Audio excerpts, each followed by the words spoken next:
Welcome to this section of the Captain's Log. In this section, I'm going to be talking about Klingons. And as everybody who's a Star Trek fan knows, Klingons are very, very strong on honor. Now, what exactly is honor? In my opinion, honor has 7 different aspects to it. The first one being honesty, fairness, or integrity in one's beliefs and actions. Also, it's a source of credit or distinction. Also, another thing that it could be is high respect that you have for other people, as for their worth, their merit, or what rank they hold in whatever organization it is. And also, such respect for that is manifested by the way you act towards them, or they act towards you. Also, another way of putting it is high public esteem, like somebody who does good works for other people. That's what I was trying to say. And also, the fame you get from, say, heroic actions, or if you are a soldier or a military person, and the glory that you get from the battles that you fought. Another way of thinking of honor is the privilege of being associated with or receiving a favor from somebody you really, really respect. That could go for a group or organization or anything like that. If you do, if you get a Man of the Year award or a Woman of the Year award. Also, it can, as I'm referring, it could be honors, evidence of your actions, as a special ceremony. For instance, recently my son was promoted to sergeant in the Army Reserves. He had a ceremony where he was promoted officially. He'd already, of course, received the higher rank from the Army, but the promotion ceremony was just that, to honor his promotion, to show people that he was deserving of respect and honor for having been promoted to sergeant. That's what I meant by the ceremony. Also, with the military, there's awards and ribbons. The most famous in the military being the Medal of Honor. That's a decoration. A scroll, if you get promoted or if you graduate from college, you get a degree. That's an honor. If you're in politics, let's say, well, the president, if you become the president of the United States, that title is an honor. That office is to be treated with respect, despite who you might like or not like in that office. For any political office, any office at all, really.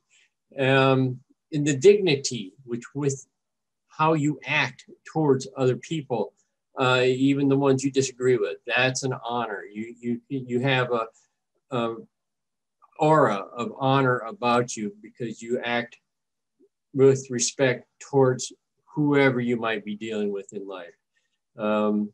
Okay, now let's get to talking about the Klingons themselves. The Klingons, as everybody knows, are a very aggressive race.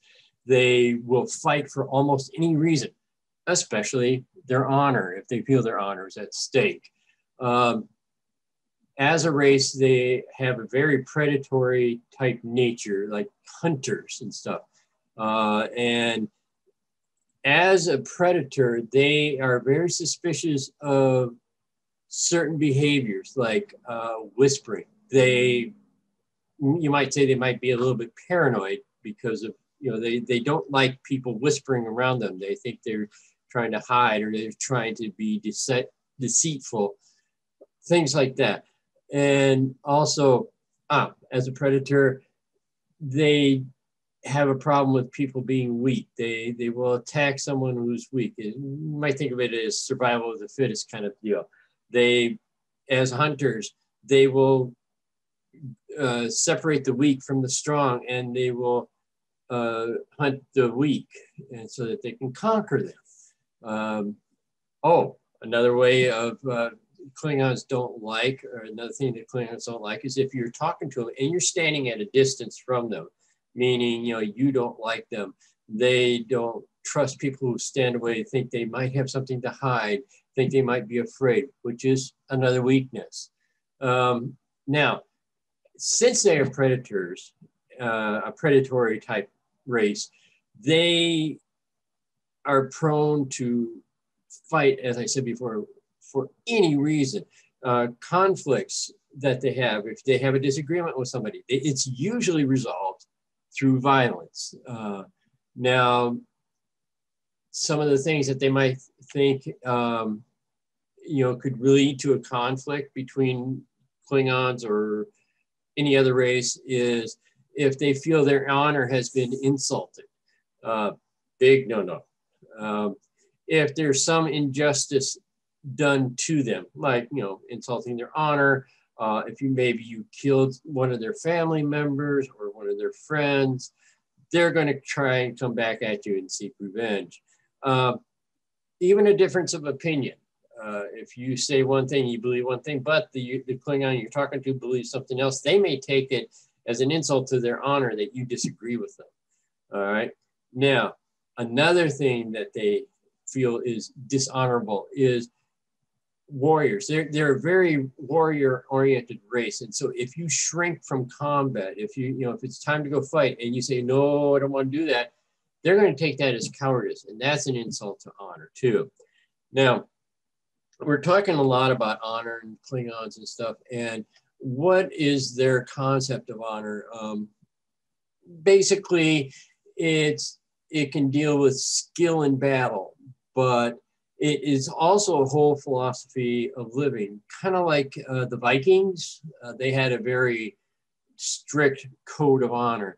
The samurai, they were also very strict in honor. They placed a great deal of emphasis on the concept of honor, and for all the reasons that I first listed.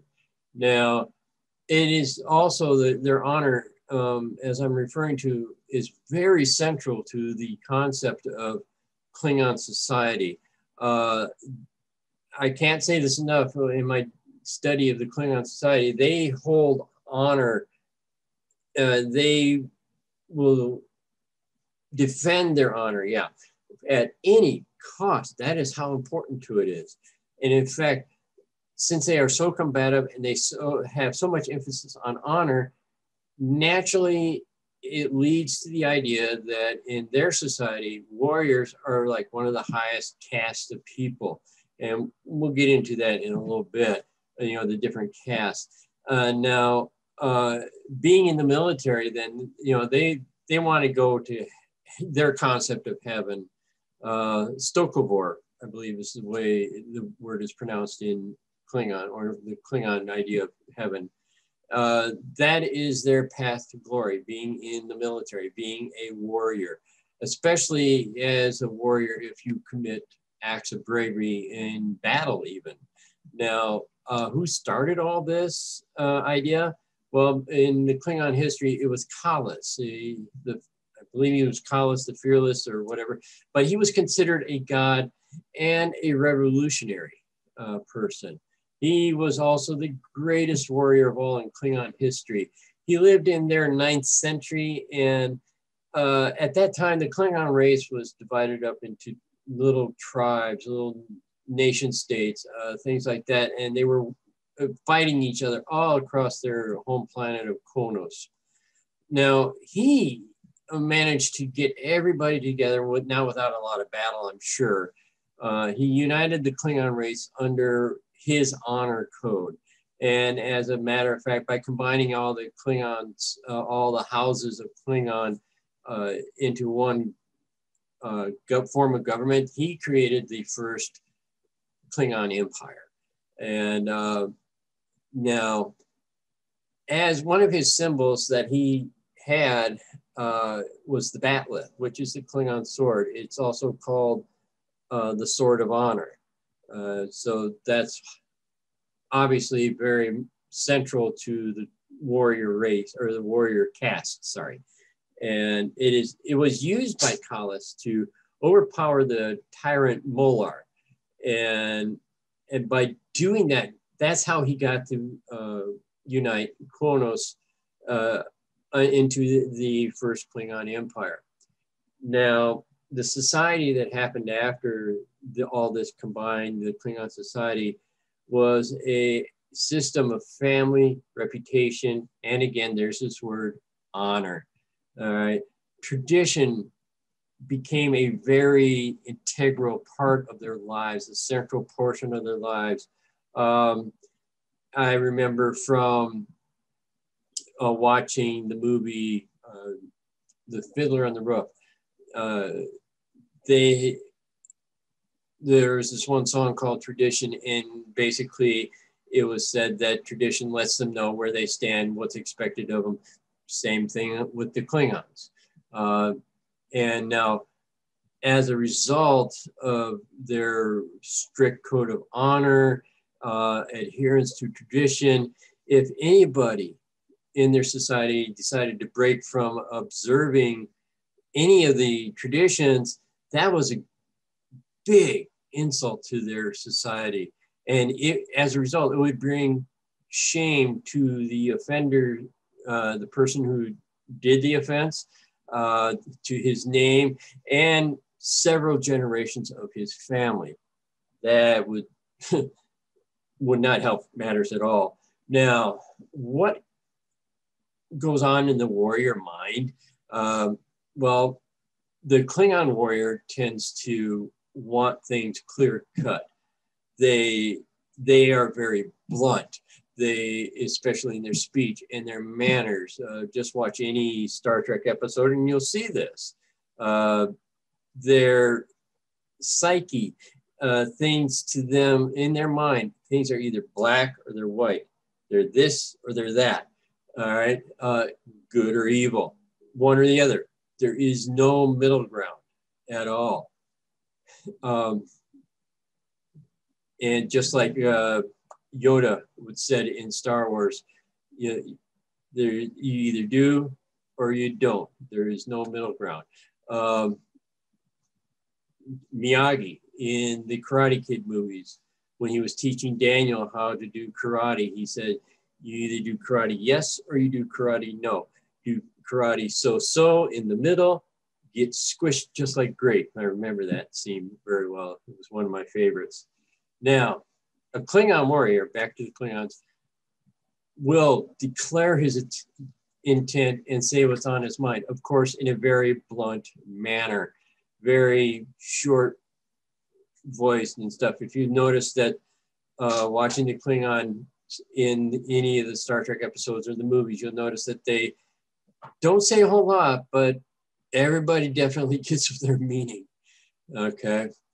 And they say this with very proudly. They will look into the eyes of the others. They'll get up in their faces, as you know, and not doing so is also another way of insulting a Klingon. Now, the Klingon lifestyle, well, what happens with all this is that utilities, everything has to have a purpose and it has to be worthwhile. It has to contribute to society, you know, very streamlined. Everything else that is considered might be a luxury is scoffed at, and it will be ignored. In the original episode, Day of the Dove, it was in Trouble with Tribbles. Koloth would say, you know, that I noticed that you staff your ship with, shall we say, non-essentials. And that is an indication in society, in Klingon society, that they consider having women on board as luxuries, not as essential. Very male-oriented, very warrior-oriented society. A woman had to be extremely aggressive in order to gain a high rank in the Klingon society, and especially the Klingon race. Even their exercises. are dangerous. You know, Worf on Deep Space Nine, he would always set his exercise programs at a very dangerous level for humans and stuff. I remember one scene where he and Dax came out of there and they were sweating. And I think that I may have even seen a cut or two on Dax. I'm not sure. Now, rituals that they have will test the strength of a warrior, and even songs will sing of great warriors and battles. Everything is short, succinct, and to the point in Klingon society. And now and how did it get that way? Well, Collis himself taught that honor above all has to be enforced. It has to be do or die with honor. Very, like, I can't emphasize enough how much emphasis honor is placed in Klingon society. Now, you could even say it's the most important aspect of their society. And it shows in the total sum of their actions as well, you know, but in the individuals and, you know, the honor, you know, depends on, you know, how the person acts and how even their parents or relatives act. It all combines into one's personal honor, you know, reflecting on that person or something to be defended if it's insulted. Now, honor can also be gained by victory in battle or the ultimate sacrifice to die for the glory of the empire. It can be lost also, though, by cowardice, shame, or defeat. Now, dying in battle is not considered defeat because it's, you know, pretty much an automatic ticket to their Stokovor, their version of heaven, or I referred to the Vikings before, you know, Valhalla even, if you want to think about that. Now, Klingons have this insatiable need to satisfy their honor at all times. And if your honor has been insulted and you avoid trying to do anything honorable, like fighting a battle, defending your relative's honor, defending your honor, that is considered also cowardice, and the person will lose face. You know, meaning, you know, they could bring shame on themselves and their family for generations, like I said before. Now, during wartime, you know, if they're fighting, honor can be achieved by victory, especially, but any means necessary. And so, yeah, it all depends on what's going on. Now, Klingon culture itself, as I've said, is very strong on the warrior caste because, you know, they consider battle, military actions, defending honor to be very honorable. And that's called Kaji, you know, or the warrior path. Every Klingon wants to be a warrior. It's drummed into them from childhood, you know, warrior, warrior, warrior. All right. And that has led to the prominence of the warrior caste. But because everybody wants to become a warrior, getting into the Klingon Academy, which is the same as Starfleet Academy, but in Klingon, it's like very competitive. You know, there's not enough spots in Klingon Academy to accommodate everybody who wants to be a warrior. And now, however, just because they've gone through the academy doesn't automatically mean that once they graduate, they become a warrior. They have to petition their house in order to get warrior status. And it's the individual Klingon houses. I believe there's 12 altogether, the great houses. There's also minor houses. they have to petition their house, no matter how big or small it is, to gain warrior status once they've graduated from the academy.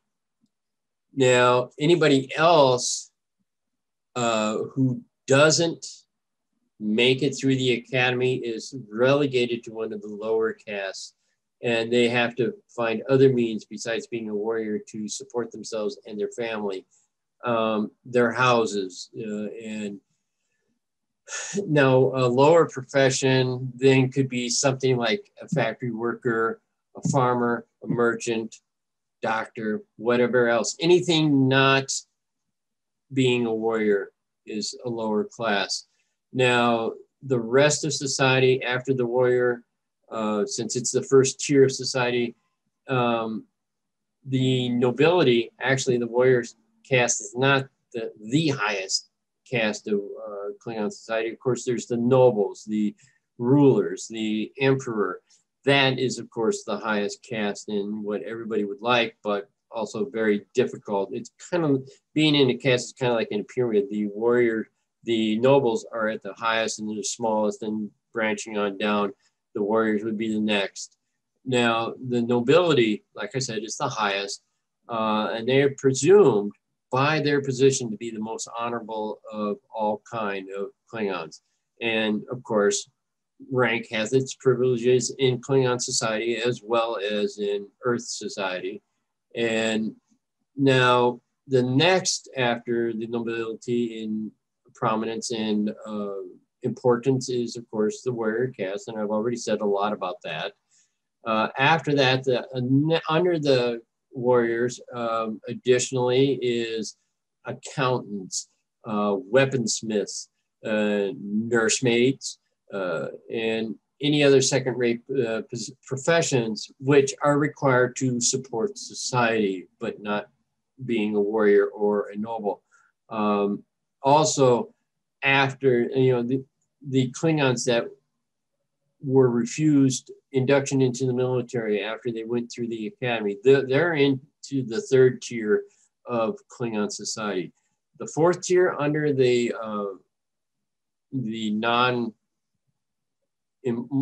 after the third tier of the accountants, the weaponsmiths and all them, consists of the races that the Klingon Empire has conquered. They are considered Klingon citizens, but they are like on the fourth level of society. And however, they are above slaves, which the Klingons have.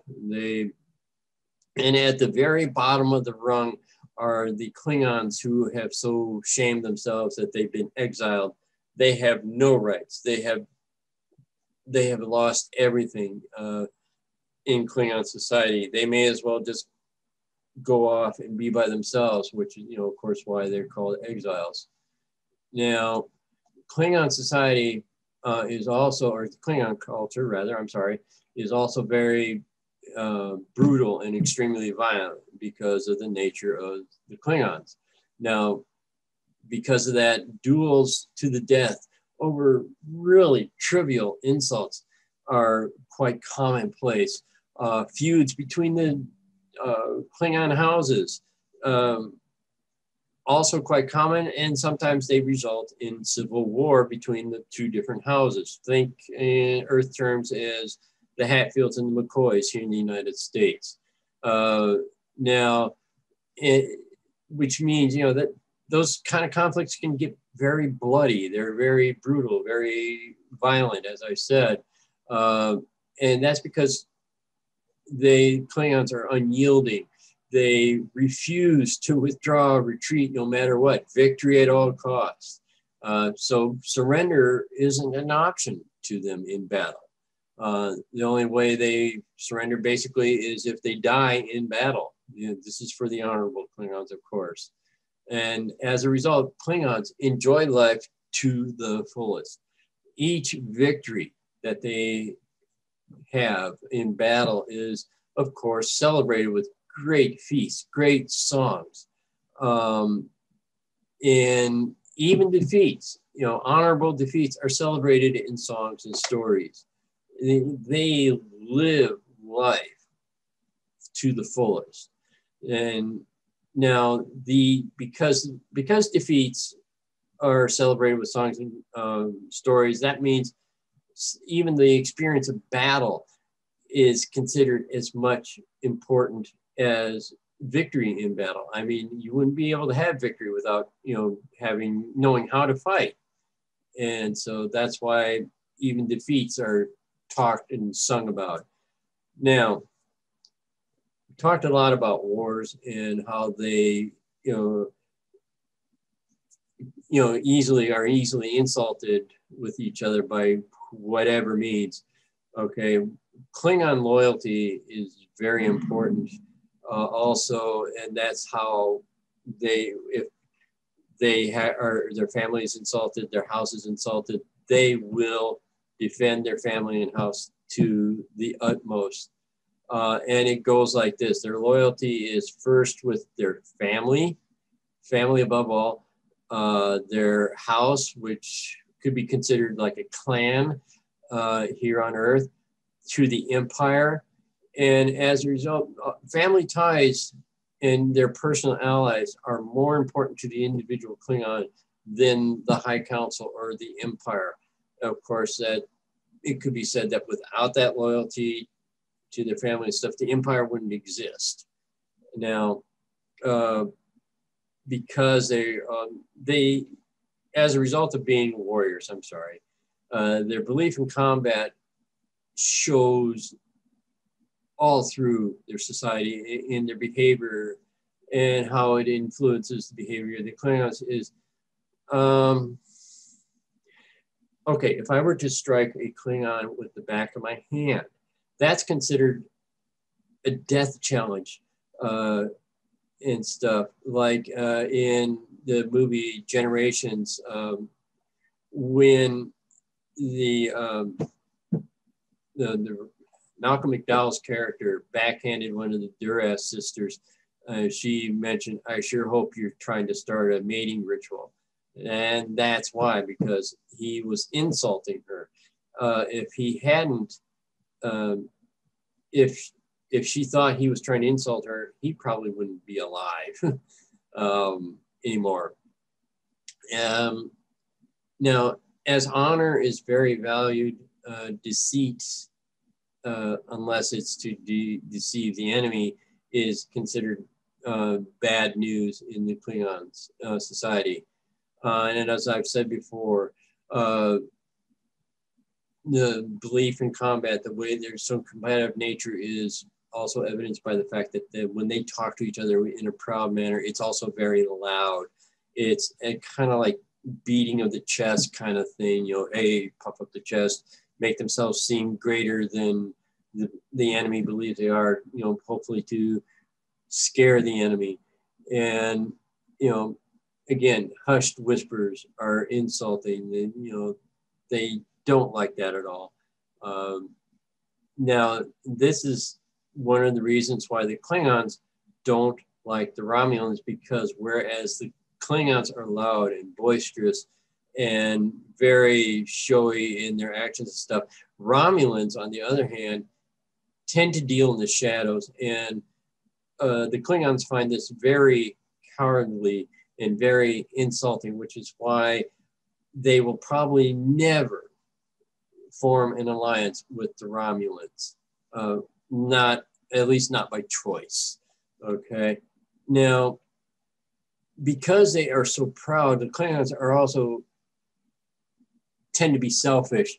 If their honor has been insulted, they are willing to waste the Empire's resources in battle just to make sure that if it ends in a glorious death, they can look forward to it. All because they've been personally insulted. And as a result of that, each Klingon considers the pursuit of honor above all else to be more important than anything else, even if it costs the Empire resources, costs the Empire goals. As long as their personal honor has been satisfied, all is good. And with all this having been said, Klingons are very, very obsessed with combat. Their most famous warriors were highly revered. The incident or the example of Kalis was central to their society now. Almost, in fact, because so much importance on the military is placed in their society, almost all of their, well, a very high percentage of their economy is geared towards financing the military. And even the most influential families had their own private armies, which is one of the reasons why civil wars are possible between the different houses. And that goes on to their empire, where it has, clashes with its star neighbors multiple times during its history, clashes with their neighboring houses multiple times. So as a result, civil war on Kronos is very common at many levels in society. And so it's for all this that I've talked about today is why I find the Klingons very fascinating. I'm not going to get into, I don't have time to get into why the Klingons have so many different appearances in Star Trek. I can do that at a later time, but I thought I would explore a little bit about touch a little bit on some of the aspects, the more common aspects of the Klingon Empire. And I hope that you find this as fascinating today as I did.